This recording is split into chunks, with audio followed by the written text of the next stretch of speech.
저는 안산교도소에서 교도관으로 일하는 김민지입니다. 올해 34살 남편 박진호와는 7년차 부부죠. 사실 저희 부부는 남들이 보기엔 평범했습니다. 교도소 직원 식당에서 일하는 진호 씨와 저는 대학 때 만나 결혼까지 골인했으니까요. 하지만 결혼 7년 차, 그 평범함이 지겨워지기 시작했습니다. 민지야, 오늘 퇴근 늦어. 일찍 들어오면 같이 저녁 먹자. 남편의 문자를 확인하며 저는 한숨을 내쉬었습니다. 항상 똑같은 패턴의 대화, 똑같은 음식, 똑같은 얼굴. 그 지루함에서 벗어나고 싶었죠. 제가 담당하는 직업훈련실에는 최인석이라는 재소자가 있었습니다. 살인죄로 무기징역을 선고받은 그는 대부분의 교도관들에게 눈의 가시 같은 존재였습니다. 하지만 저에게만큼은 달랐죠. 인석 씨는 다른 사람들과 달리 저를 사람으로 대했습니다. 교도관이 아닌 한 여자로 봐주는 그의 시선이 좋았죠. 김 선생님, 오늘도 머리 모양이 참 예쁘네요. 일과 중 슬쩍 건네는 그의 칭찬 한마디가 저를 설레게 했습니다.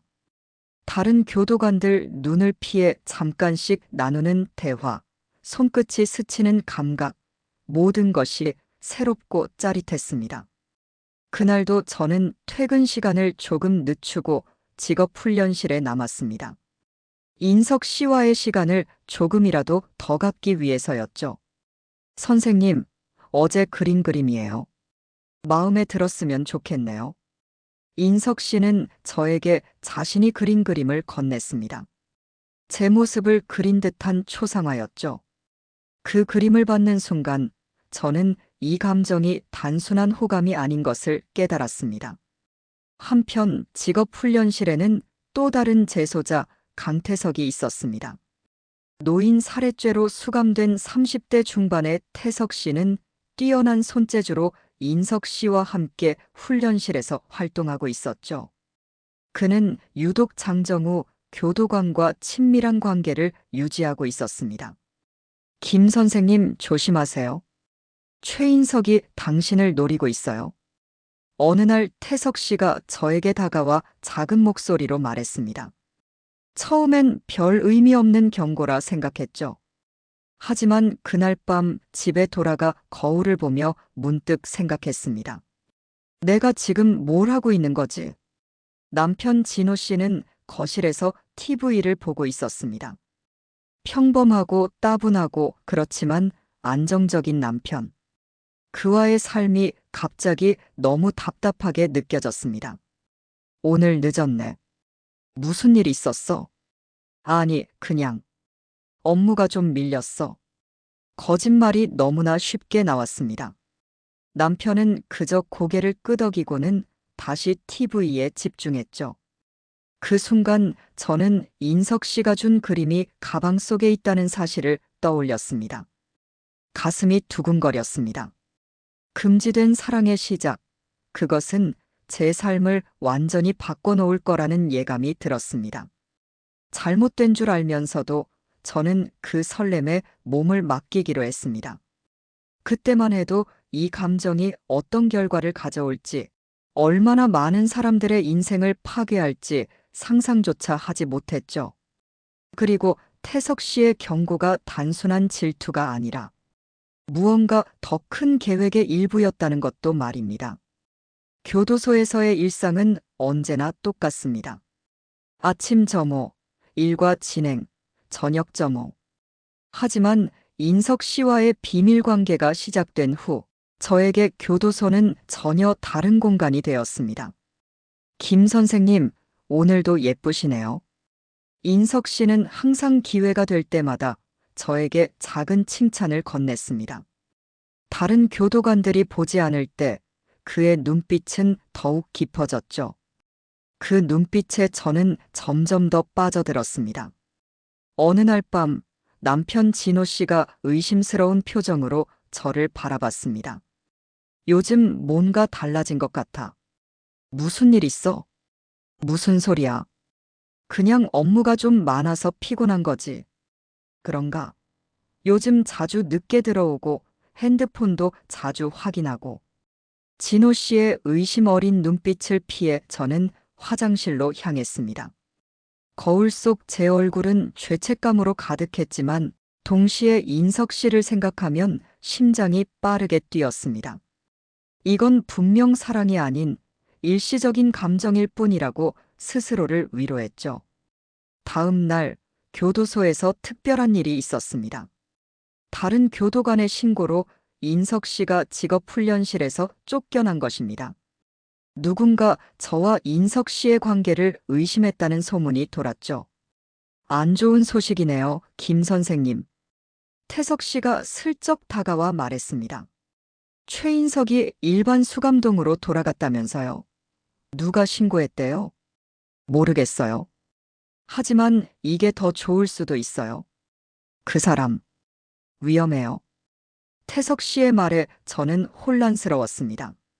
인석 씨가 없는 훈련실은 너무나 공허했고 저는 그를 볼 수 없다는 생각에 불안해졌습니다. 그날 저녁 태석 씨가 저에게 쪽지를 건넸습니다. 이건 인석 씨한테 드리는 겁니다. 부탁해요.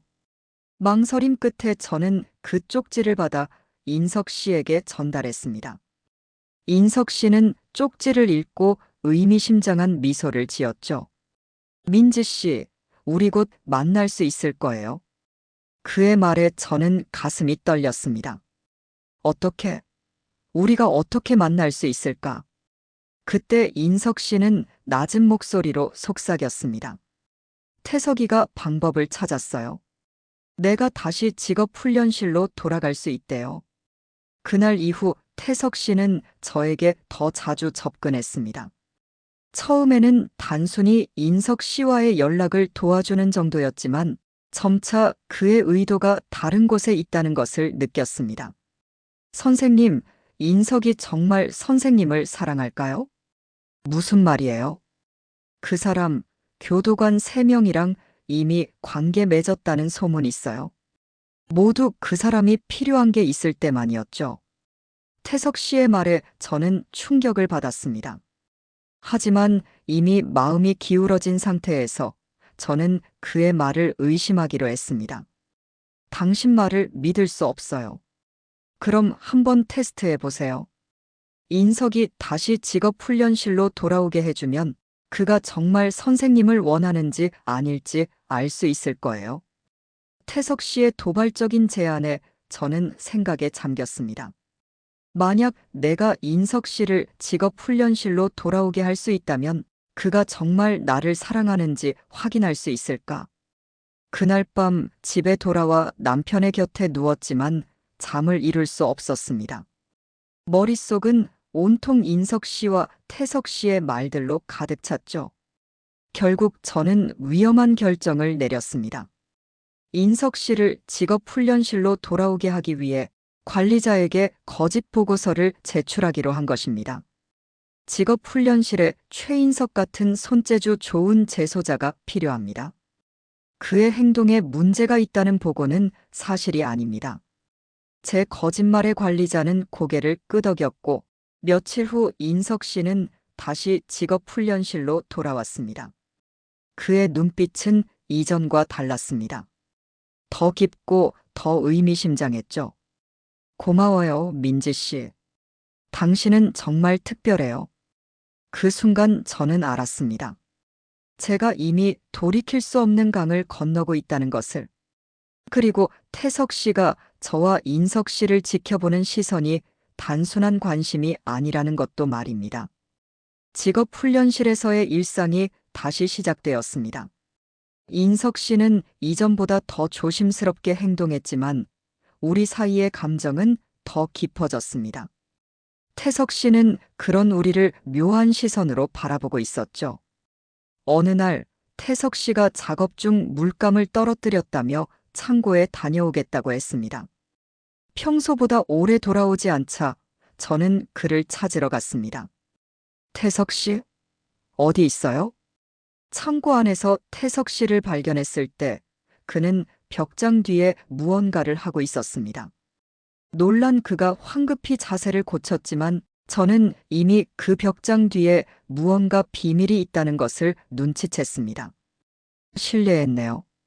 물감을 찾고 있었어요. 태석 씨의 대답은 미심쩍었지만 저는 더 이상 묻지 않았습니다. 그날 밤 모두가 퇴근한 후 저는 호기심에 다시 창고로 향했습니다.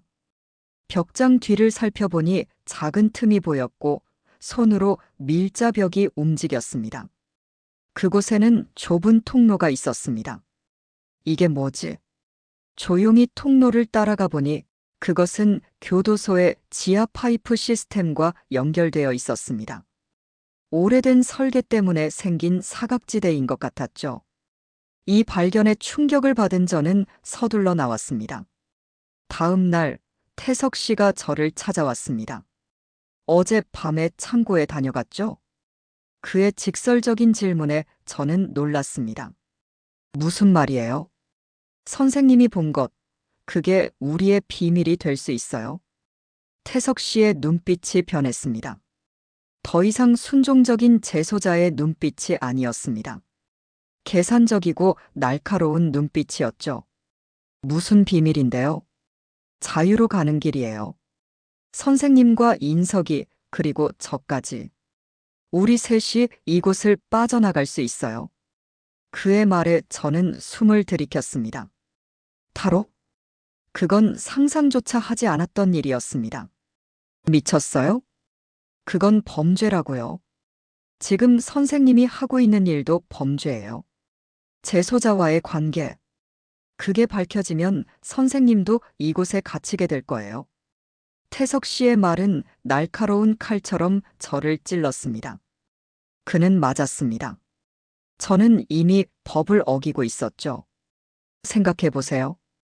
인석이와 함께 새 삶을 시작할 수 있어요. 그 지루한 남편과의 삶에서 벗어나서요. 태석 씨의 제안은 유혹적이었습니다. 하지만 저는 그가 왜 이런 제안을 하는지 의문이었습니다. 당신은 왜 이런 위험한 일을 계획하는 거죠? 저도 자유가 필요해요. 평생 이 감옥에서 썩고 싶지 않아요. 그리고 인석이가 필요해요. 그는 이런 일에 경험이 많으니까요. 태석 씨의 말에 저는 생각에 잠겼습니다. 그의 제안은 말도 안 되는 일이었지만 한편으로는 매력적이었습니다. 인석 씨와 함께 새로운 삶을 시작한다는 상상은 달콤했죠. 인석 씨는 이 계획을 알고 있나요? 아니요, 아직은요. 선생님이 먼저 동의해야 그에게 말할 수 있어요. 그날 밤 저는 엄청난 갈등에 빠졌습니다. 한편으로는 태석 씨의 제안이 미친 짓이라고 생각했지만 다른 한편으로는 인석 씨와의 미래를 꿈꾸게 되었습니다. 남편 진호 씨를 바라보며 저는 우리의 삶이 얼마나 무미건조한지 다시 한번 느꼈습니다. 결국 저는 태석 씨에게 답을 주기로 했습니다. 그의 계획에 동참하겠다고요. 하지만 제 마음속에는 여전히 의심이 남아 있었습니다. 태석 씨는 정말 우리를 돕고 싶은 걸까? 아니면 다른 목적이 있는 걸까? 그리고 저는 알지 못했습니다. 제 결정이 얼마나 많은 사람들의 인생을 바꿔놓을지, 그리고 그 끝에 어떤 결말이 기다리고 있는지를. 태석 씨에게 동의한 후, 저는 인석 씨에게 태석 씨의 계획을 알리기로 했습니다. 하지만 인석 씨의 반응은 제가 예상한 것과 달랐습니다. 뭐라고? 태석이 그런 말을 했다고. 인석 씨의 눈빛이 차갑게 변했습니다. 그 녀석을 믿으면 안 돼요.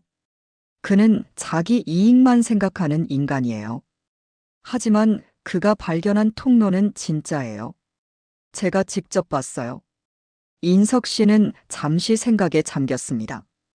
그의 표정이 서서히 변하더니 마침내 미소를 지었습니다. 알았어요. 그 녀석의 계획을 좀 더 들어볼게요. 하지만 민지 씨 조심해야 해요. 태석이는 위험한 인간이에요. 그날 이후 세 사람의 위험한 관계가 시작되었습니다.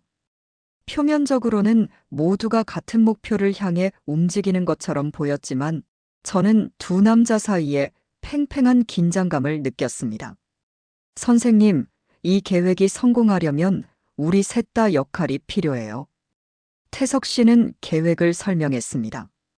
인석 씨는 터널을 파는 역할, 태석 씨는 필요한 도구를 조달하는 역할, 그리고 저는 교도관으로서 정보와 출입권한을 제공하는 역할이었습니다.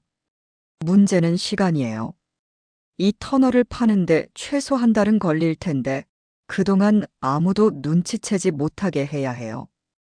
태석 씨의 말에 인석 씨가 끼어들었습니다. 한 달. 그렇게 오래 걸릴 필요 없어. 내가 더 빨리 할 수 있어. 두 남자 사이의 경쟁이 시작된 것 같았습니다. 하지만 저는 그들이 서로를 필요로 한다는 것을 알았습니다. 인석 씨는 태석 씨의 도구와 정보가 필요했고, 태석 씨는 인석 씨의 경험과 체력이 필요했죠. 그 사이 저는 점점 더 위험한 상황에 처했습니다. 동료 교도관들이 저를 의심하기 시작했고, 특히 장정우 교도관은 저를 예의주시하고 있었습니다. 김 선생님, 요즘 많이 바쁘신가 봐요? 재소자들과 시간을 많이 보내시네요. 장 교도관의 말은 겉으로는 친절했지만 그 속에 숨겨진 의심을 느낄 수 있었습니다. 네, 직업훈련 프로그램이 확대되어서요. 더 많은 시간이 필요하네요. 거짓말이 점점 더 자연스러워졌습니다. 하지만 동시에 죄책감도 커져갔죠. 집에서도 상황은 점점 악화되었습니다. 남편 진호 씨는 제 변화를 눈치챘고 자주 물어보았습니다. 민지야, 너 요즘 정말 이상해. 무슨 일 있는 거 아니야? 아니, 그냥 업무가 많아서 피곤한 거야. 항상 같은 대답을 반복하면서 저는 점점 더 남편과 멀어졌습니다. 그와 함께하는 시간이 고문처럼 느껴졌죠. 한편 태석 씨는 계획을 더욱 구체화했습니다. 그는 창고 벽장 뒤에 통로를 확장하기 시작했고 밤에 몰래 작업했습니다. 인석 씨도 그의 작업에 동참했죠. 이 통로는 파이프를 따라 교도소 외벽까지 연결돼 있어요. 우리가 해야 할 일은 파이프 주변을 넓히고 마지막 벽을 뚫는 거예요. 태석 씨의 설명을 들으며 저는 이 계획이 정말 실현 가능할지 의문이 들었습니다. 하지만 이미 돌이킬 수 없는 강을 건너고 있었습니다. 그러던 어느 날 인석 씨가 저를 따로 불렀습니다. 민지 씨, 솔직히 말할게요. 나는 태석이를 믿지 않아요. 그 녀석은 분명 우리를 이용하려는 거예요. 그게 무슨 말이에요? 태석이는 자기 혼자 탈출할 생각이에요. 우리를 이용해서요. 당신이 그에게 준 정보들, 내가 파는 터널. 모두 그 녀석의 자유를 위한 거라고요. 인석 씨의 말에 저는 혼란스러웠습니다. 누구의 말을 믿어야 할지 모르겠다는 생각이 들었죠. 그럼 어떻게 해야 하죠? 우리만의 계획을 세워야 해요. 태석이는 이용만 하고 마지막엔 우리 둘만 함께 떠나는 거예요. 인석 씨의 제안은 더 위험했지만 동시에 더 매력적이었습니다. 저와 인석 씨 단둘이 새로운 삶을 시작한다는 상상은 가슴을 뛰게 했습니다. 그날 밤 저는 두 남자의 말 중 어떤 것을 믿어야 할지 고민했습니다. 태석 씨의 계획을 따를 것인가, 아니면 인석 씨와 함께 태석 씨를 배신할 것인가. 어느 쪽이든 저는 이미 법과 윤리의 경계를 넘어섰고, 이제는 범죄자들의 게임에 참여하고 있었습니다. 이게 정말 내가 원하던 삶일까? 질문을 던지면서도 저는 이미 답을 알고 있었습니다. 저는 돌아갈 수 없었습니다. 이제 앞으로 나아갈 수밖에 없었죠. 어떤 위험이 기다리고 있든지 간에. 박 과장은 잠시 고민하더니 고개를 끄덕였습니다. 알겠습니다. 직업훈련 프로그램의 효율을 위해서라면 한번 시도해 볼 만하겠네요. 이렇게 인석 씨와 태석 씨는 같은 방을 쓰게 되었습니다. 두 사람이 함께 있으면 계획이 더 빨리 진행될 것이라 생각했죠. 하지만 동시에 불안감도 커졌습니다. 두 사람이 서로 어떤 계략을 꾸미고 있을지 알 수 없었으니까요. 다음 날 태석 씨가 저를 찾아왔습니다. 선생님, 감사합니다. 덕분에 일이 수월해졌어요. 이제 필요한 건 도구들입니다. 태석 씨는 종이 쪽지에 필요한 물건들을 적어 제게 건넸습니다. 쇠파이프, 작은 삽, 밧줄, 손전 등. 어떻게 이런 물건들을 교도소에 들여올 수 있을지 막막했습니다. 이걸 어떻게 구해요? 교도소에 이런 걸 반입하면 제가 바로 잡힐 거예요. 방법이 있어요. 물품 창고에서 조금씩 빼오면 돼요.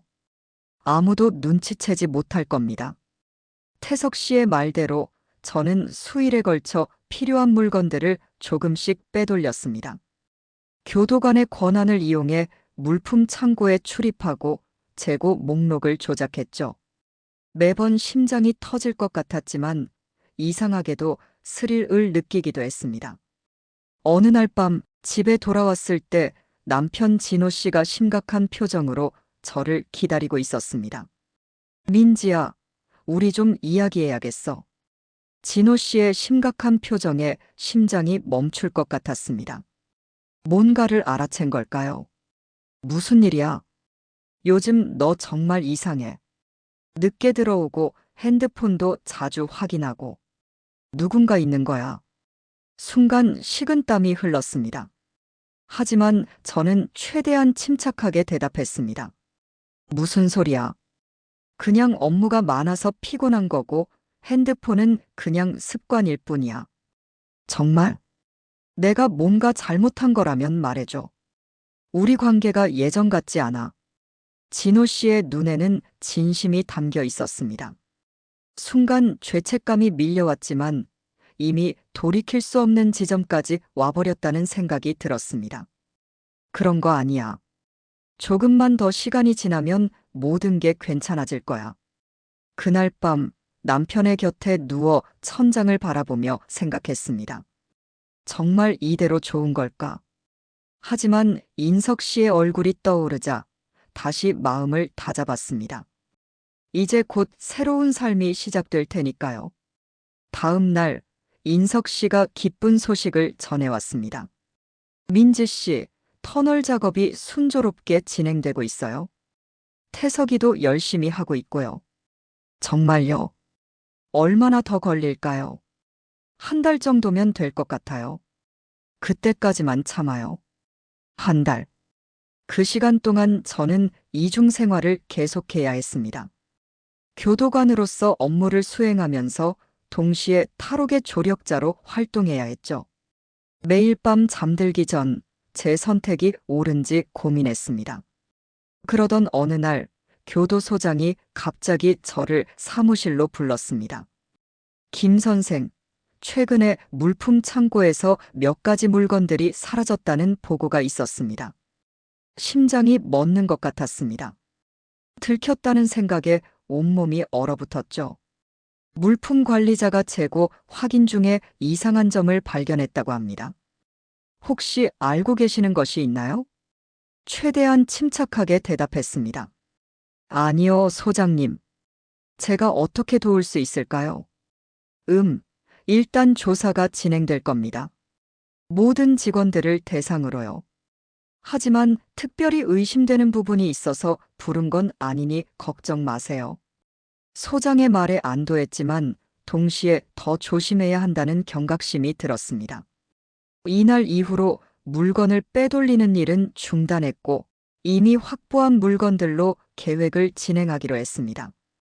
태석 씨와 인석 씨는 밤마다 터널 작업을 계속했습니다. 제가 야간 근무를 서게 되면 두 사람의 부재를 숨겨주기도 했습니다. 다른 교도관들이 의심하지 않도록 거짓 보고서를 작성하고 필요할 때마다 두 사람의 알리바이를 만들어 주었죠. 그러던 중 태석 씨가 저에게 충격적인 사실을 알려왔습니다. 선생님, 조심하세요. 인석이가 선생님을 이용하고 있어요. 무슨 말이에요? 그가 몰래 다른 계획을 세우고 있어요. 선생님 없이 혼자 도망치려고요. 선생님은 그저 도구일 뿐이에요. 태석 씨의 말에 혼란스러웠습니다. 누구의 말을 믿어야 할지 점점 더 어려워졌습니다. 증거가 있어요? 직접 들었어요. 인석이가 다른 재소자에게 말하는 것을. 선생님을 이용만 하고 버릴 거라고요. 태석 씨의 말이 사실인지 확인할 방법이 없었습니다.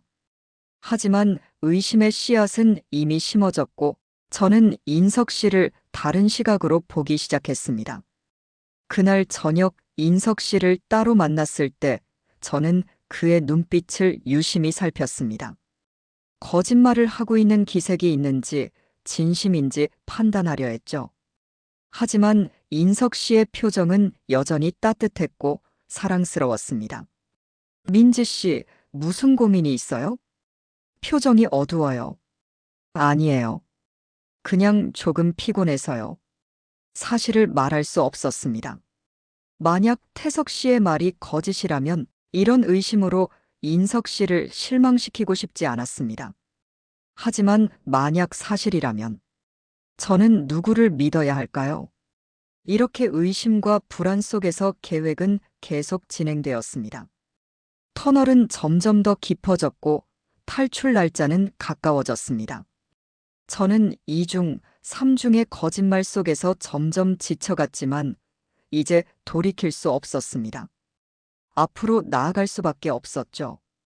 계획이 진행되면서 저는 매일 밤 터널 작업 현황을 확인했습니다. 인석 씨와 태석 씨는 놀라운 속도로 작업을 진행하고 있었습니다. 태석 씨의 지식과 인석 씨의 체력이 만나 시너지를 내고 있었죠. 여기가 지하 파이프 시스템이에요.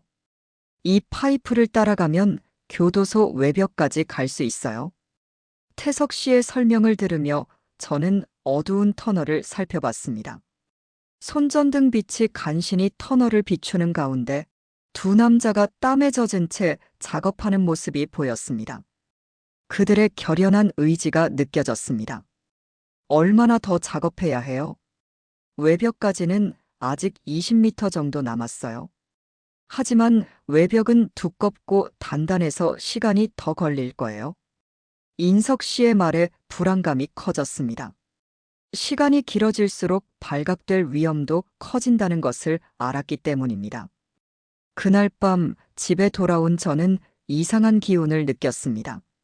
남편 진호 씨가 거실 테이블에 앉아 무언가를 보고 있었습니다. 뭐 봐? 다가가 보니 진호 씨의 앞에는 제 휴대폰이 놓여 있었습니다. 심장이 덜컥 내려앉았습니다. 내 휴대폰을 봤어. 진호 씨의 눈빛이 차가웠습니다. 그의 목소리에서 분노와 배신감이 느껴졌습니다. 누구야? 최인석이라는 사람. 순간 할 말을 잃었습니다. 진호 씨는 제 휴대폰에서 인석 씨와의 메시지를 발견한 것 같았습니다. 저는 급히 변명거리를 생각했습니다. 그냥 교도소 재소자야. 직업훈련 프로그램 때문에 연락하는 거고. 재소자와 이런 메시지를 주고받아? 보고 싶다, 함께 있고 싶다 이런 거. 진호 씨의 목소리가 떨렸습니다. 그의 눈에는 눈물이 고여 있었죠. 저는 그제야 내가 얼마나 잔인한 일을 저질렀는지 깨달았습니다. 진호야, 난 그냥 거짓말하지 마. 이미 다 알아버렸으니까. 그날 밤 우리는 몇 시간 동안 이야기했습니다. 저는 모든 것을 고백하지는 않았지만 인석 씨와 감정적인 관계가 있다는 것은 인정했습니다. 진호 씨는 분노했고 슬퍼했고 혼란스러워했습니다. 우리 결혼 생활이 그렇게 지루했어? 내가 그렇게 부족했어? 진호 씨의 질문에 대답할 수 없었습니다. 진실은 너무 잔인했으니까요. 저는 그저 미안하다는 말만 반복했습니다. 시간이 필요해. 생각할 시간이. 그날 이후 진호 씨와 저는 같은 집에 살면서도 다른 공간에 있는 것처럼 지냈습니다. 대화는 최소한으로 줄었고 눈빛을 마주치는 일도 없었습니다. 가슴 아픈 일이었지만 이상하게도 저는 후회보다는 안도감을 느꼈습니다. 이제 더 이상 거짓말을 할 필요가 없었으니까요. 적어도 그 부분에 있어서는. 교도소에서는 계획이 순조롭게 진행되었습니다. 인석 씨와 태석 씨는 매일 밤 터널을 조금씩 확장했고, 저는 그들의 작업을 감시하고 동료 교도관들의 눈을 피하도록 도왔습니다. 하지만 여전히 두 남자 중 누구를 믿어야 할지 확신이 서지 않았습니다. 어느 날 밤, 저는 인석 씨에게 솔직하게 물었습니다. 인석 씨, 정말 나를 사랑해요? 인석 씨는 잠시 작업을 멈추고 저를 바라봤습니다. 그의 눈빛은 진지했습니다. 물론이죠. 왜 그런 질문을 해요? 태석 씨가 말했어요. 당신이 나를 이용만 하고 버릴 거라고. 인석 씨의 얼굴이 굳었습니다. 그는 잠시 침묵하더니 깊은 한숨을 내쉬었습니다. 태석이 그런 말을 했군요. 사실 그 녀석이 선생님을 이용하려는 거예요. 내가 직접 들었어요. 태석이가 다른 재소자에게 말하는 걸요. 두 남자의 말이 정확히 같았습니다. 서로가 서로를 의심하고 서로의 의도를 의심하고 있다는 사실이 저를 혼란스럽게 했습니다. 누구의 말이 진실일까요? 아니면 둘 다 거짓말을 하고 있는 걸까요? 그날 밤 터널 작업 중에 예상치 못한 일이 벌어졌습니다. 인석 씨가 파이프를 따라 작업하던 중 갑자기 파이프가 터지면서 물이 쏟아져 나왔습니다. 빨리 막아야 해요. 태석 씨가 소리쳤고 우리 셋은 필사적으로 물을 막으려 했습니다. 다행히 파이프는 작았고 터진 부분도 크지 않아 임시방편으로 막을 수 있었습니다. 다행이네요. 이게 중앙 파이프였다면 큰일 날 뻔했어요. 태석 씨의 말에 등골이 오싹해졌습니다. 만약 교도소 전체에 물이 끊겼다면 즉시 점검이 들어왔을 테고 터널이 발견되었을 것입니다. 이 사건은 우리에게 경각심을 주었습니다. 계획에는 항상 예상치 못한 변수가 있을 수 있다는 것을요. 저는 더욱 조심스럽게 움직이기 시작했고 두 남자도 작업 속도를 조금 늦추며 안전에 신경 쓰기 시작했습니다. 그러던 중 교도소에 특별감찰이 나온다는 소식이 들려왔습니다. 법무부에서 전국 교도소 시설 점검을 위해 나온다는 것이었죠. 이 소식에 우리 셋은 긴장할 수밖에 없었습니다. 어떡하죠? 터널이 발견되면 끝이에요. 걱정 마세요, 선생님. 터널 입구는 잘 숨겨놨어요. 아무도 찾지 못할 거예요. 태석 씨의 말에 안심할 수 없었습니다. 법무부 감찰은 철저할 것이고 만약 조금이라도 의심스러운 점이 있다면 끝까지 파고들 것이 분명했습니다. 감찰 당일 저는 초조함에 손톱을 물어뜯으며 감찰관들이 창고 근처를 지나가는 것을 지켜봤습니다. 다행히 그들은 창고 내부를 대충 둘러보고 지나갔습니다. 터널 입구는 발견되지 않았습니다. 맞죠? 괜찮다니까요. 태석 씨가 자랑스럽게 말했습니다. 그의 자신감 넘치는 모습에 약간의 안도감을 느꼈지만 여전히 불안했습니다. 이 모든 일이 정말 성공할 수 있을까요? 그리고 성공한다면 그 후에는 어떤 삶이 저를 기다리고 있을까요? 감찰이 끝나고 일상이 돌아왔지만 저는 계속해서 불안에 떨었습니다. 이제 탈출 날짜가 가까워지고 있었고 모든 준비가 마무리 단계에 접어들었습니다. 인석 씨와 태석 씨는 외벽을 뚫는 작업에 집중하고 있었습니다. 이제 얼마 안 남았어요. 외벽이 생각보다 얇아서 다행이네요. 인석 씨의 말에 저는 긴장된 미소를 지었습니다. 탈출 후의 계획을 생각하니 가슴이 두근거렸습니다. 저와 인석 씨 둘이서 새로운 삶을 시작한다는 상상. 하지만 동시에 태석 씨의 존재가 마음에 걸렸습니다. 탈출 후에는 어떻게 할 거예요? 제 질문에 인석 씨는 잠시 생각에 잠겼습니다.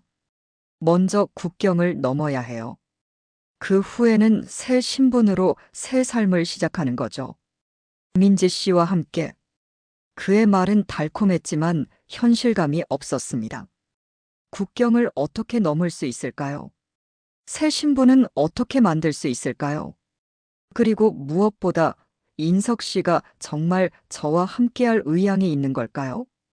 태석 씨는 더 구체적인 계획을 가지고 있었습니다. 저는 지인이 있어요. 탈출 후에 그 사람을 만나면 새 신분증을 만들어 줄 거예요. 그 후에는 시골로 가서 조용히 지내야 해요. 적어도 몇 년간은요. 두 남자의 계획은 달랐지만 한 가지 공통점이 있었습니다. 둘 다 저를 필요로 한다는 것이었죠. 저는 교도관으로서 외부와의 연락, 필요한 물품 준비, 탈출 후 첫 은신처 마련 등을 담당하고 있었습니다. 그날 밤 저는 남편 진호 씨에게 물었습니다. 우리 관계 어떻게 될 것 같아? 진호 씨는 잠시 침묵하더니 슬픈 눈으로 저를 바라봤습니다. 모르겠어. 널 사랑하지만 내가 다른 남자를 사랑한다는 건 받아들이기 힘들어. 그의 솔직한 대답에 가슴이 아팠습니다. 진호 씨는 여전히 저를 사랑하고 있었고 저는 그를 배신하고 있었습니다. 그것도 살인자와 함께 도망치기 위해서요. 진호야, 인석 씨가 왜 감옥에 있는지 알아? 갑자기 궁금해졌습니다. 저는 인석 씨가 살인죄로 무기징역을 살고 있다는 것만 알았을 뿐 구체적인 사건에 대해서는 알지 못했습니다. 경찰 부부를 살해했대. 무자비하게. 아무 이유 없이. 진호 씨의 말에 충격을 받았습니다. 인석 씨가 그런 끔찍한 일을 저질렀다니 믿기 힘들었습니다. 그는 제게 항상 따뜻하고 다정했는데요. 어떻게 알아? 인터넷에 검색해봤어. 최인석, 2017년 경찰 부부 살인 사건. 뉴스에 다 나와. 진호 씨의 말에 등골이 오싹해졌습니다. 저는 인석 씨의 과거에 대해 아무것도 모른 채 그를 사랑했던 것입니다. 그가 어떤 사람인지 정말 알고 있는 걸까요? 다음 날 태석 씨에게 인석 씨의 과거에 대해 물었습니다. 인석 씨가 왜 감옥에 있는지 알아요? 태석 씨는 잠시 망설이더니 낮은 목소리로 말했습니다. 경찰 부부 살인 사건이요. 하지만 그건 빙산의 일각이에요. 인석이는 그 전에도 여러 명을 죽였대요. 붙잡히지 않은 사건들이 많아요. 태석 씨의 말이 사실인지 확신할 수 없었지만 불안감은 커졌습니다. 그리고 문득 궁금해졌습니다. 태석 씨는요? 왜 감옥에 있는 거예요? 태석 씨의 표정이 어두워졌습니다. 그는 잠시 침묵하더니 조용히 대답했습니다. 노인 살해죄예요. 하지만 저는 그 할아버지를 죽일 의도는 없었어요. 그저 돈이 필요했고 일이 잘못됐을 뿐이에요. 순간 두 남자 모두를 의심하게 되었습니다. 그들이 말하는 것이 진실일까요? 아니면 자신의 죄를 가볍게 포장하는 것일까요? 저는 그들의 진짜 모습을 모른 채 위험한 선택을 하고 있었습니다. 집에 돌아와 인터넷으로 두 사람의 사건을 검색해 봤습니다. 인석 씨의 사건은 정확히 진호 씨가 말한 대로였습니다. 2017년 그는 경찰 부부를 잔혹하게 살해했습니다. 그것도 단지 그들이 교회 주택가에서 바비큐 파티를 즐기고 있었다는 이유만으로요. 태석 씨의 사건은 조금 달랐습니다. 그는 2014년 홀로 사는 노인의 집에 침입했다가 노인을 살해했습니다. 하지만 신문기사에 따르면 그는 단순 절도가 아니라 계획적인 살인이었다고 합니다. 노인의 시신을 토막 내 유기까지 했다는 끔찍한 내용이었습니다. 이 사실을 알게 된 후 저는 밤새 잠을 이룰 수 없었습니다. 내가 정말 이런 사람들과 도망치려고 하는 걸까? 그들이 진짜 변했을까? 아니면 여전히 잔인한 살인자들일까? 다음 날 터널 작업 확인을 위해 두 사람을 만났을 때 저는 그들을 다른 시각으로 바라보게 되었습니다. 더 이상 로맨스나 새로운 삶에 대한 환상이 아니라 냉정한 현실을 직시하게 된 것입니다. 거의 다 됐어요. 이제 며칠만 더 작업하면 외벽을 뚫을 수 있을 거예요. 인석 씨의 말에 저는 무거운 마음으로 고개를 끄덕였습니다. 이제 선택의 시간이 다가오고 있었습니다. 그들과 함께 도망칠 것인가, 아니면 모든 것을 포기하고 자수할 것인가. 그날 밤 집으로 돌아가는 길에 문득 생각이 들었습니다. 내가 지금 하고 있는 일이 정말 옳은 걸까? 아니면 그저 일시적인 감정에 휩쓸려 돌이킬 수 없는 실수를 저지르고 있는 것일까? 평범했던 제 삶이 이렇게 뒤틀릴 거라고는 상상도 못했습니다. 아침에 출근하자마자 교도소장이 저를 사무실로 불렀습니다. 가슴이 철렁 내려앉았습니다. 모든 것이 발각되었다는 생각이 들었죠. 김 선생, 앉으세요. 소장의 표정은 심각했습니다. 저는 떨리는 다리로 의자에 앉았습니다. 오늘부터 특별경계 태세에 들어갑니다. 상부에서 정보가 왔는데 탈옥 계획이 있을 수 있다고 하네요. 심장이 멎는 것 같았습니다. 어떻게 알았을까요? 누가 정보를 흘렸을까요? 현재로서는 구체적인 정보는 없지만 모든 교도관들은 경계를 강화하고 수상한 점이 있으면 즉시 보고하도록 하세요. 네, 소장님. 겨우 대답했습니다. 소장은 저를 유심히 바라보더니 말을 이었습니다. 김 선생도 직업훈련실을 담당하니 특히 조심하세요. 재소자들 중에 의심스러운 행동을 보이는 사람이 있나요? 순간 인석 씨와 태석 씨의 얼굴이 떠올랐지만 저는 고개를 저었습니다. 아니요, 특별히 의심스러운 행동은 없었습니다. 좋습니다.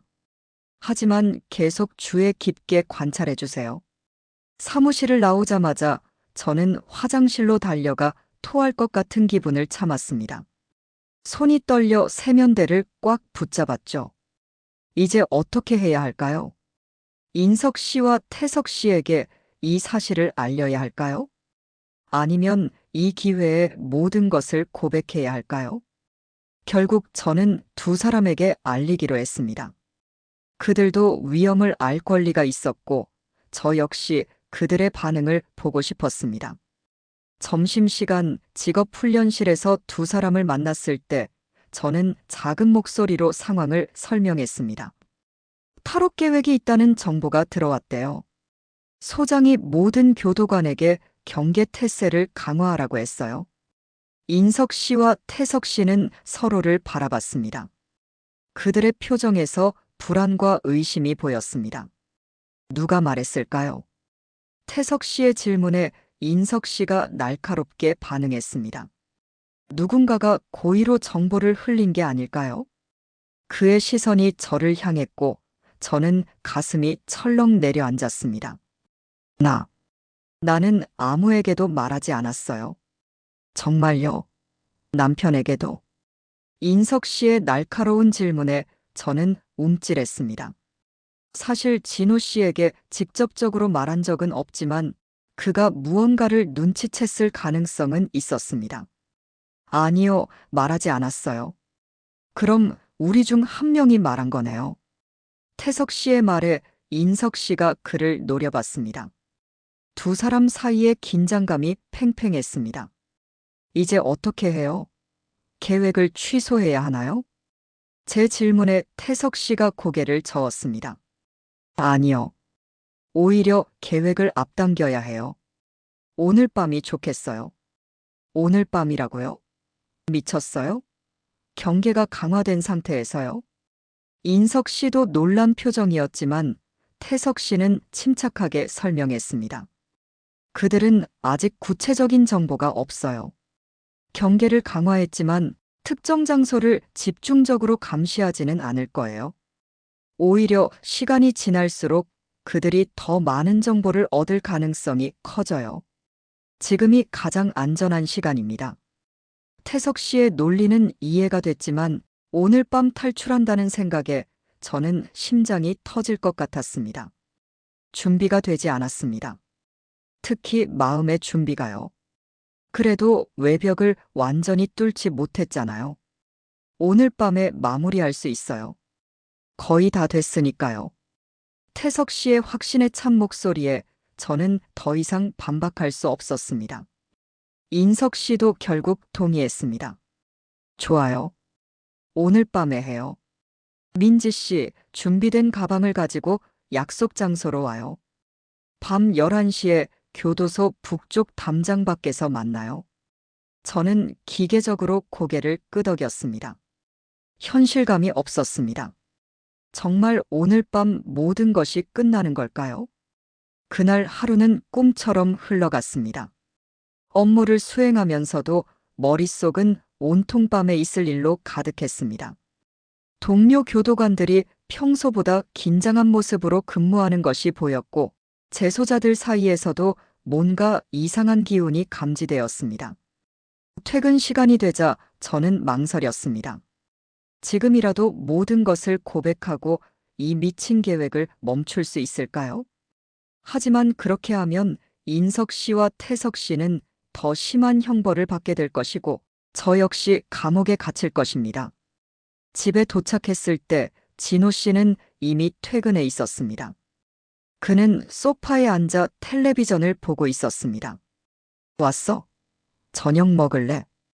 평소와 다름없는 그의 목소리가 가슴을 아프게 했습니다. 그에게 마지막 저녁 식사가 될지도 모른다는 사실을 그는 모를 테니까요. 응, 잠시만.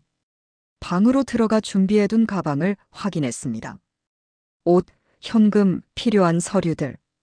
모든 것이 준비되어 있었습니다. 하지만 여전히 마음은 준비되지 않았습니다. 저녁 식사는 침묵 속에서 진행되었습니다. 진호 씨는 간간히 일상적인 대화를 시도했지만 저는 제대로 대답하지 못했습니다. 마음이 너무 복잡했기 때문입니다. 괜찮아.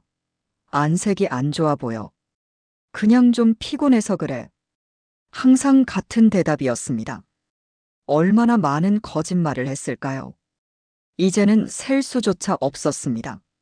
식사 후 진호 씨는 평소처럼 텔레비전을 보기 위해 거실로 향했고 저는 방으로 들어가 마지막 준비를 했습니다. 시계는 어느새 9시를 가리키고 있었습니다. 이 시간 후면 모든 것이 시작될 것입니다. 가방을 들고 방을 나서려는 순간 문득 진호 씨에게 마지막 인사라도 해야겠다는 생각이 들었습니다.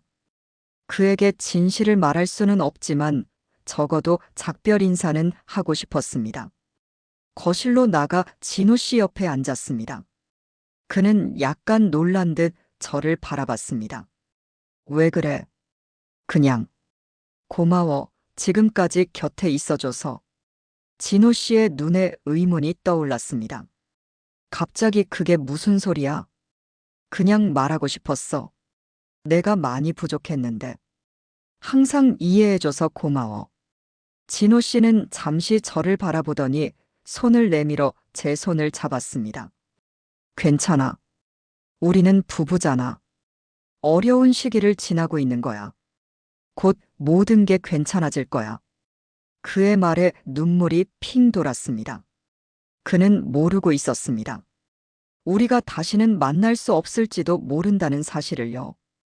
10시 30분, 저는 친구 집에 간다는 거짓말을 하고 집을 나섰습니다. 진호 씨는 의심 없이 고개를 끄덕였고 저는 마지막으로 그의 모습을 기억에 담았습니다. 차를 몰고 약속 장소로 향하는 길, 머릿속은 복잡한 생각들로 가득 찼습니다. 정말 이대로 가야 하는 걸까? 아직도 늦지 않았을까? 하지만 발은 계속해서 엑셀을 밟고 있었고 차는 교도소 방향으로 달려가고 있었습니다. 교도소 북쪽 담장에 도착했을 때 시계는 정확히 11시를 가리키고 있었습니다. 주변은 조용했고 어두웠습니다. 약속한 장소에 차를 세우고 기다렸습니다. 심장은 마구 뛰었고 손은 땀으로 미끄러웠습니다. 10분, 20분, 30분. 시간이 지나도 아무도 나타나지 않았습니다. 불안감이 커졌습니다. 무슨 일이 생긴 걸까요? 계획이 실패한 걸까요? 아니면 그들이 저를 속인 걸까요? 자정이 가까워올 무렵 갑자기 멀리서 소리가 들렸습니다. 교도소 경보 소리였습니다. 귀가 먹먹해지는 요란한 소리가 밤 공기를 갈랐고 순간 모든 것이 명확해졌습니다. 탈옥이 시작된 것입니다. 경보 소리가 울리자마자 교도소 주변이 순식간에 밝아졌습니다. 비상등이 켜지고 순찰차들이 빠른 속도로 도착하기 시작했습니다. 저는 공포에 질려 차 안에 숨어 있었습니다. 이제 어떻게 해야 할까요? 기다려야 할까요? 아니면 떠나야 할까요? 결국 기다리기로 했습니다. 인석 씨와 태석 씨가 성공적으로 탈출했다면 그들은 이곳으로 올 것입니다. 그들이 필요로 할 테니까요. 30분이 더 지났지만 여전히 아무도 나타나지 않았습니다. 경보 소리는 계속되었고 교도소 주변은 경찰과 교도관들로 가득 찼습니다. 상황이 심각해 보였습니다. 그때 휴대폰이 울렸습니다. 진호 씨였습니다. 민지야, 지금 어디야? 친구 집이야, 왜? 교도소에서 탈옥 사건이 일어났대. 뉴스에 나오고 있어. 괜찮아. 진호 씨의 걱정스러운 목소리에 죄책감이 밀려왔습니다. 응, 괜찮아.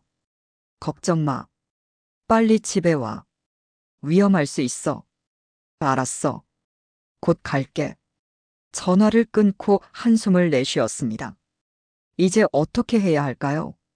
집으로 돌아가 진호 씨에게 거짓말을 계속해야 할까요? 아니면 여기서 계속 기다려야 할까요? 그때 갑자기 차 창문을 두드리는 소리가 들렸습니다. 깜짝 놀라 고개를 돌리자 인석 씨와 태석 씨가 서 있었습니다. 둘 다 땀에 젖어 있었고 옷은 찢어져 있었습니다. 문을 열자 두 사람이 재빨리 차에 올랐습니다. 빨리 출발해요. 태석 씨의 다급한 외침에 저는 엔진을 걸고 차를 출발시켰습니다. 심장이 터질 것 같았습니다. 이제 정말 돌이킬 수 없는 강을 건너고 말았습니다. 어떻게 된 거예요? 경보가 울렸어요. 계획대로 됐어요. 터널로 탈출했죠. 하지만 마지막 순간에 경비원이 우리를 발견했어요. 인석 씨의 설명에 저는 식은땀을 흘렸습니다. 경비원이 그들의 얼굴을 봤다면 곧 수배령이 내려질 것입니다. 저 역시 공범으로 지목될 수 있습니다. 어디로 가요? 우선 도시 밖으로 나가요. 숲이 있는 곳으로요. 거기서 며칠 숨어 있다가 다음 계획을 세울 거예요. 태석 씨의 지시대로 저는 도시 외곽으로 향했습니다. 도로는 한적했고 밤하늘에는 별이 가득했습니다. 마치 평화로운 드라이브처럼 보일 수도 있었지만 우리 셋의 마음은 폭풍우 속에 있었습니다. 인석 씨와 태석 씨는 뒷좌석에서 작은 목소리로 무언가를 논의하고 있었습니다. 가끔씩 언성이 높아지기도 했지만 제가 뒤를 돌아보면 곧 조용해졌습니다. 두 사람 사이에 여전히 긴장감이 느껴졌습니다. 1시간 정도 달렸을 때 태석 씨가 말했습니다. 저기 숲으로 들어가요. 도로에서 벗어나야 해요. 지시대로 차를 숲으로 향하게 했습니다. 도로가 끝나고 흙길로 바뀌자 차가 덜컹거리기 시작했습니다. 헤드라이트가 어둠을 밝혔지만 앞을 제대로 볼 수 없었습니다. 여기쯤에서 멈춰요. 더 이상 차로 갈 수 없어요. 차를 세우고 엔진을 껐습니다. 주변은 완전한 어둠과 침묵에 휩싸였습니다. 숲속의 밤은 생각보다 더 무섭고 고요했습니다. 이제 어떻게 해요? 여기서 밤을 보내요. 내일 아침에 다음 계획을 세울 거예요. 인석 씨의 말에 저는 놀랐습니다. 여기서요? 차 안에서? 네, 어쩔 수 없어요. 지금은 안전한 곳을 찾는 게 중요해요. 불만이 있었지만 더 이상 말하지 않았습니다. 이미 여기까지 와버렸으니 따를 수밖에 없었습니다. 밤은 길고 불편했습니다. 세 사람이 차 안에서 잠을 청하려니 몸이 뻐근했고 공포와 불안감 때문에 잠이 오지 않았습니다. 인석 씨와 태석 씨는 번갈아가며 경계를 서는 것 같았고 저는 운전석에서 반쯤 누운 채 잠을 청했습니다. 새벽이 밝아올 무렵 휴대폰이 울렸습니다. 진호 씨였습니다. 받아야 할까요? 무시해야 할까요? 고민 끝에 전화를 받기로 했습니다. 그렇지 않으면 더 의심을 살 테니까요. 여보세요? 민지야, 대체 어디야? 밤새 안 들어왔잖아. 진호 씨의 목소리는 걱정과 분노로 가득 차 있었습니다. 미안해, 친구네서 늦게까지 얘기하다가 그만 잠들어 버렸어. 걱정 안 해도 돼. 거짓말이 너무 자연스럽게 나오자 스스로가 무서워졌습니다. 미쳤어? 지금 교도소에서 살인자들이 탈출했다고. 뉴스에서 계속 나오고 있어. 지금 당장 집으로 와. 알았어. 지금 출발할게.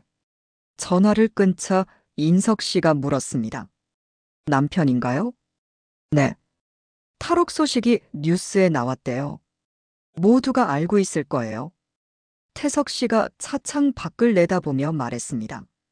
이제 우리는 전국에서 가장 위험한 범죄자로 지목될 거예요.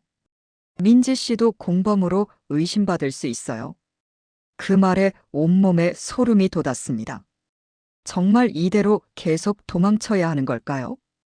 저는 집에 가봐야 해요. 진호 씨가 의심하고 있어요. 인석 씨가 날카롭게 반응했습니다. 안 돼요. 지금 집에 가면 경찰이 기다리고 있을지도 몰라요.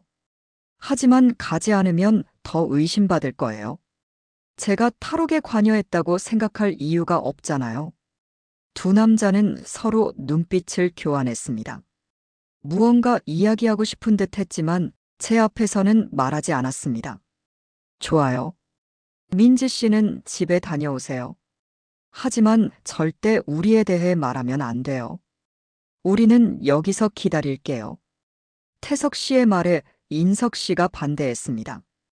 무슨 소리야? 민지 씨가 우리를 배신할지도 모르는데. 걱정 마. 민지 씨는 우리를 배신하지 않을 거야. 그녀도 이미 공범이니까. 두 사람의 대화를 들으며 가슴이 철렁 내려앉았습니다. 태석 씨의 말이 맞았습니다. 저는 이미 돌이킬 수 없는 선을 넘었습니다. 알겠어요. 빨리 다녀올게요.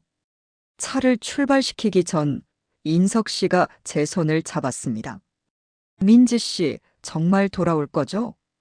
그의 눈에는 불안과 애정이 섞여 있었습니다. 저는 고개를 끄덕였습니다. 네, 약속할게요. 하지만 마음속으로는 확신할 수 없었습니다. 정말 돌아올 것인지 아니면 이 모든 것을 끝내고 자수할 것인지. 우리의 실랑이는 점점 격렬해졌고 진호 씨가 저를 밀치자 균형을 잃고 넘어졌습니다. 그 순간 문이 열리며 인석 씨와 태석 씨가 들어왔습니다. 두 사람 모두 긴장한 표정이었습니다. 무슨 일이에요? 인석 씨의 질문에 진호 씨가 경악했습니다. 너희, 여기까지 온 거야? 태석 씨가 상황을 빠르게 파악했습니다. 민지 씨가 오래 돌아오지 않아서 걱정됐어요. 이제 상황은 알겠네요. 진호 씨는 공포에 질린 얼굴로 뒷걸음질 쳤습니다. 나가. 당장 나가. 안 그러면 경찰을 부를 거야. 태석 씨가 천천히 다가갔습니다. 진정하세요. 우리는 당신을 해치고 싶지 않아요. 그냥 민지 씨를 데리고 갈 거예요. 안 돼. 민지는 어디도 안 가. 진호 씨가 소리치며 전화기를 들었습니다. 그 순간 태석 씨가 재빨리 다가가 그의 손에서 전화기를 빼앗았습니다. 두 사람 사이에 몸싸움이 벌어졌고 순식간에 상황이 악화되었습니다. 그만해. 제가 소리쳤지만 이미 늦었습니다. 태석 씨가 주방에서 칼을 집어들었고 진호 씨는 공포에 질려 물러섰습니다. 제발, 제발 그러지 마. 진호 씨의 떨리는 목소리에 가슴이 찢어지는 것 같았습니다. 태석 씨는 차가운 표정으로 그를 바라봤습니다. 미안해요. 하지만 우리는 잡힐 수 없어요. 태석 씨가 진호 씨를 향해 다가가자 저는 반사적으로 그 사이에 끼어들었습니다. 안 돼. 제발 그에게 상처 주지 마. 인석 씨도 태석 씨의 팔을 잡았습니다. 태석아, 그만해. 살인은 이제 그만이야. 태석 씨는 잠시 망설이더니 천천히 칼을 내렸습니다. 긴장이 조금 풀리는 순간 진호 씨가 현관으로 달려갔습니다. 인석 씨가 재빨리 그를 쫓아갔고 둘 사이에 몸싸움이 벌어졌습니다. 안 돼. 제가 소리치며 두 사람에게 달려갔지만 이미 늦었습니다. 혼란 속에서 진호 씨가 계단에서 굴러떨어졌고 그의 머리가 바닥에 세게 부딪혔습니다. 피가 흘렀습니다. 진호야. 달려가 그를 안았지만 그는 이미 의식을 잃은 상태였습니다. 살아있는지 확인하려고 맥박을 짚었습니다. 다행히 미약하게나마 맥박이 느껴졌습니다. 구급차를 불러야 해요. 인석 씨와 태석 씨는 서로를 바라봤습니다. 그들의 눈에는 망설임이 보였습니다. 부를 수 없어요. 우리가 여기 있었다는 게 알려지면 더 위험해져요. 태석 씨의 말에 절망감이 밀려왔습니다. 하지만 진호 씨가 죽을지도 몰라요. 선택해야 해요, 민지 씨. 남편이냐, 우리냐. 인석 씨의 냉정한 질문에 눈물이 흘렀습니다. 이게 정말 제가 원했던 삶일까요? 사랑하는 사람을 다치게 하고 범죄자들과 도망치는 삶. 결국 저는 휴대폰을 들어 119에 전화했습니다. 긴급 상황입니다. 제 남편이 계단에서 떨어져 머리를 다쳤어요. 빨리 와주세요. 전화를 끊고 인석 씨와 태석 씨를 바라봤습니다. 당신들은 가세요. 저는 여기 남을 거예요. 두 사람의 표정이 굳었습니다. 특히 인석 씨의 눈에는 배신감이 가득했습니다. 정말 우리를 버리는 거예요? 미안해요. 하지만 이건 잘못된 일이에요. 처음부터 그랬어요. 태석 씨가 인석 씨의 팔을 잡았습니다. 가자. 구급차가 오기 전에 떠나야 해. 두 사람은 마지막으로 저를 바라보고는 집을 나갔습니다. 저는 진호 씨 곁에 무릎을 꿇고 그의 손을 잡았습니다. 눈물이 멈추지 않았습니다. 미안해, 정말 미안해. 구급차 소리가 들렸고 곧 의료진이 들어와 진호 씨를 살폈습니다. 그들은 신속하게 진호 씨를 들것에 실었고 저는 함께 병원으로 향했습니다. 병원에서 의사는 진호 씨의 상태가 위중하지만 다행히 생명에는 지장이 없다고 했습니다. 그 말에 안도했지만 동시에 죄책감이 더 커졌습니다. 이 모든 일이 제 때문이었으니까요. 병원 대기실에 앉아 있을 때 뉴스에서 계속해서 탈옥 소식이 전해졌습니다. 경찰은 전국적인 수색을 시작했고 두 탈옥수의 사진이 모든 뉴스에 나왔습니다. 그들은 매우 위험한 범죄자로 묘사되었고 시민들에게 즉시 신고해달라고 당부했습니다. 내가 정말 그런 사람들을 도왔다니. 이제 저는 결단을 내려야 했습니다. 진실을 말하고 제가 저지른 범죄를 인정할 것인가, 아니면 계속해서 거짓말을 할 것인가. 두려웠지만 더 이상 도망칠 수 없다는 것을 알았습니다. 진호 씨가 중환자실에서 일반 병실로 옮겨진 지 하루가 지났습니다. 의사는 다행히 심각한 후유증은 없을 것이라고 했지만 완전히 회복하기까지는 시간이 필요하다고 했습니다. 저는 병실에서 하루 종일 진호 씨 곁을 지켰습니다. 그날 오후 진호 씨가 완전히 의식을 되찾았습니다. 그의 눈이 저를 향했을 때 그 눈빛에 담긴 슬픔과 실망감이 가슴을 찔렀습니다.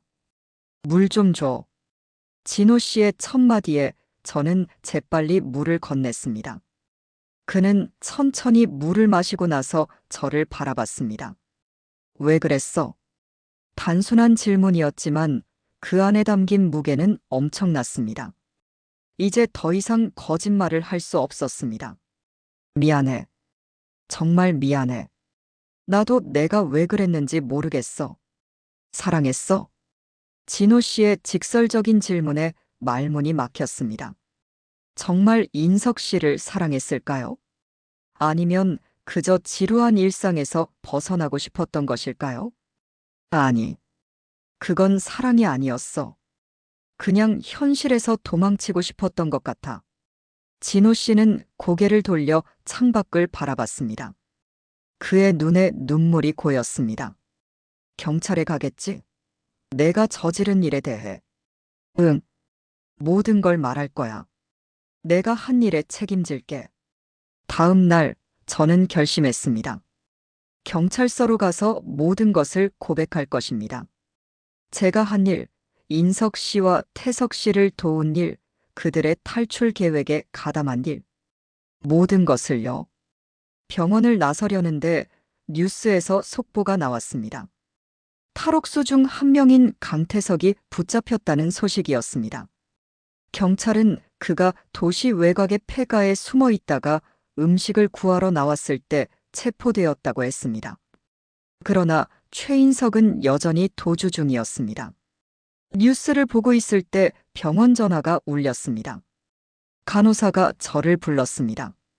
김민지 씨, 전화 왔습니다. 전화를 받자 낯익은 목소리가 들렸습니다. 인석 씨였습니다. 민지 씨, 도와주세요. 심장이 멎는 것 같았습니다. 인석 씨? 어디에요? 중요한 게 아니에요. 태석이가 잡혔어요. 저도 곧 잡힐 거예요. 하지만 그 전에 민지 씨를 한 번만 더 보고 싶어요. 그의 목소리는 절박했습니다. 하지만 저는 이제 더 이상 속지 않기로 했습니다. 미안해요. 더 이상은 안 돼요. 저는 경찰에 가서 모든 걸 말할 거예요. 그러지 마세요. 우리 함께 도망칠 수 있어요. 아직 늦지 않았어요. 늦었어요, 인석 씨. 처음부터 잘못된 일이었어요. 이제 저는 제가 한 일에 책임질 거예요. 전화를 끊고 경찰서로 향했습니다. 담당자에게 제 신분을 밝히고 모든 것을 털어놓았습니다. 저는 인석 씨와 태석 씨가 어떻게 터널을 팠는지, 어떤 경로로 탈출했는지, 그리고 제가 어떻게 도왔는지 모두 말했습니다.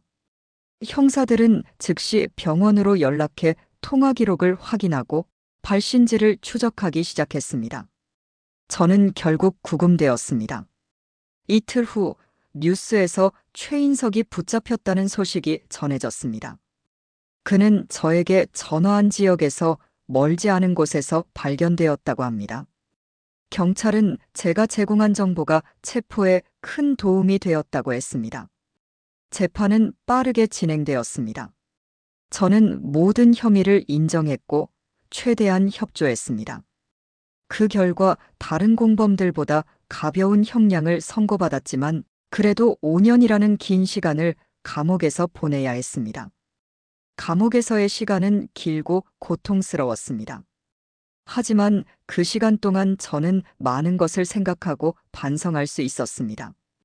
저의 이기적인 선택이 얼마나 많은 사람들에게 상처를 주었는지, 그리고 그것이 얼마나 어리석은 일이었는지 깨달았습니다. 감옥에서 3년째 되던 해, 진호 씨가 처음으로 면회를 왔습니다. 그를 보는 순간 눈물이 흘렀습니다. 그는 많이 변해 있었습니다. 더 야위었고 눈빛은 더 깊어져 있었습니다. 어떻게 지내? 진호 씨의 첫 인사에 저는 겨우 대답했습니다. 그럭저럭. 여긴 힘들지만 내가 선택한 거니까. 진호 씨는 고개를 끄덕였습니다. 이혼 서류를 가져왔어. 그의 말에 가슴이 찢어지는 듯 했지만 예상했던 일이었습니다. 저는 모든 것을 망쳐버렸으니까요. 알았어. 당연한 결정이야. 진호 씨는 서류를 내밀었고 저는 떨리는 손으로 서명했습니다. 그 순간 우리의 7년 결혼 생활이 공식적으로 끝났습니다. 눈물이 볼을 타고 흘렀지만 저는 억지로 미소를 지었습니다. 행복했어, 진호야. 너와 함께한 시간이. 진호 씨도 눈시울이 붉어졌습니다. 나도 그랬어. 그래서 더 이해할 수 없었어. 내가 왜 그랬는지. 나도 몰라. 그냥 일상이 지루했던 것 같아. 하지만 그건 변명이 안 되지. 진호 씨는 잠시 침묵하더니 입을 열었습니다. 사실 면회 온 건 이혼 서류 때문만이 아니야. 내게 할 말이 있어서. 무슨 말? 나 다시 시작하려고 해. 다른 사람을 만났어. 그의 말에 가슴이 아팠지만 동시에 진심으로 기뻤습니다. 진호 씨는 행복할 자격이 있었습니다. 제가 아닌 다른 사람과 함께라도 말이죠. 잘 됐다. 진호 씨는 좋은 사람이니까 행복해야 해. 고마워. 그리고 용서해. 진호 씨의 마지막 말에 저는 더 이상 눈물을 참을 수 없었습니다. 그가 저를 용서한다는 것은 제가 감히 바랄 수 없었던 일이었습니다. 고마워, 정말 고마워. 진호 씨는 일어나 떠났고 저는 그의 뒷모습을 오랫동안 바라봤습니다. 그것이 우리의 마지막 만남이 될 것이라는 것을 알았기 때문입니다. 감옥에서의 나머지 시간은 자기 성찰의 시간이었습니다. 저는 많은 책을 읽고 심리 상담을 받았으며 다른 재소자들을 돕는 봉사활동에 참여했습니다. 출소일이 다가왔을 때 저는 두려움과 기대감이 교차했습니다. 5년이라는 시간 동안 세상은 많이 변했을 테고 저 역시 많이 변했습니다. 이제 새로운 삶을 시작할 수 있을까요? 작은 가방 하나를 들고 교도소를 나서는 순간 자유의 공기가 피부에 닿았습니다. 그 느낌은 말로 표현할 수 없이 특별했습니다. 5년 만에 처음으로 느끼는 자유였으니까요. 출소 후 저는 작은 원룸을 구해 새 삶을 시작했습니다. 취업은 쉽지 않았지만 결국 작은 서점에서 일자리를 찾았습니다. 서점에서 일하면서 저는 많은 것을 배웠습니다. 책을 통해 다양한 삶의 이야기를 접하고 손님들과의 대화에서 작은 위로를 얻었습니다. 그리고 무엇보다 평범한 일상의 소중함을 깨달았습니다. 출소 2년 후 우연히 한 뉴스를 보게 되었습니다. 강태석이 교도소에서 사망했다는 소식이었습니다. 병사였다고 했지만 자세한 내용은 알려지지 않았습니다. 그 소식을 듣고 복잡한 감정이 들었습니다. 인석 씨에 대한 소식은 들리지 않았습니다. 그는 여전히 감옥에서 무기징역을 살고 있을 것입니다. 출소 3년째 되던 해 저는 봉사활동을 시작했습니다. 교도소에서 출소한 여성들을 돕는 단체에서 상담사로 일하기 시작했습니다. 제 경험이 다른 사람들에게 도움이 될 수 있다면 그것만으로도 제 삶이 의미가 있다고 생각했습니다. 어느 날 진호 씨가 상담소를 찾아왔습니다. 그는 저에게 부모님이 저를 만나고 싶어 하신다고 전했습니다. 부모님은 여전히 저를 기다리고 계셨다는 말에 가슴이 뭉클해졌습니다. 그날 이후 저는 용기를 내어 부모님을 찾아뵈었습니다. 처음에는 어색하고 부끄러웠지만 부모님은 저를 따뜻하게 맞아주셨습니다. 눈물로 얼룩진 재회였지만 그것은 새로운 시작이기도 했습니다. 시간이 지나면서 저는 점점 더 평화를 찾아갔습니다. 과거의 실수는 여전히 가슴 한구석에 남아 있었지만 그것이 더 이상 저를 괴롭히지는 않았습니다. 오히려 그 경험이 저를 더 강하고 현명하게 만들어 주었다고 생각합니다. 이제 저는 제 삶을 받아들이고 매일을 감사함으로 살아가고 있습니다. 한때는 지루하게만 느껴졌던 평범한 일상이 얼마나 소중한지 깨달았으니까요. 교도소에서의 5년 그리고 그 후의 회복 기간은 저에게 값진 교훈을 주었습니다. 사랑은 순간의 흥분이나 스릴이 아니라 오랜 시간 함께 쌓아가는 신뢰와 이해라는 것을, 그리고 가장 중요한 것은 자신의 선택에 책임을 지는 용기라는 것을 말입니다. 지금 제 인생은 화려하지 않지만 의미가 있습니다.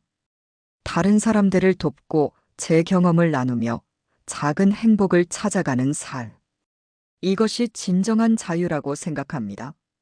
철창 밖에 있다는 것이 자유가 아니라 마음의 평화를 찾았을 때 비로소 진정한 자유를 얻는 것이라고요.